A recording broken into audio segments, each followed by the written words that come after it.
asukal na itong aking ano, hindi ko alam kung may nakatira na rito. Ito yung mga tambak kong nabubulok ng saging. Hirap kasi punin eh. Ito, kuha tayo ng puso. Uy, malambot, mahirap ito ah. Ay, hirap na. Kailangan ito. Kailangan ko sa kota. Mababalik ang ano.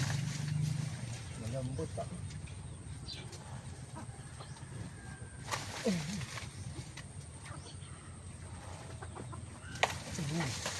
Oh, good catch. Okay. Yeah.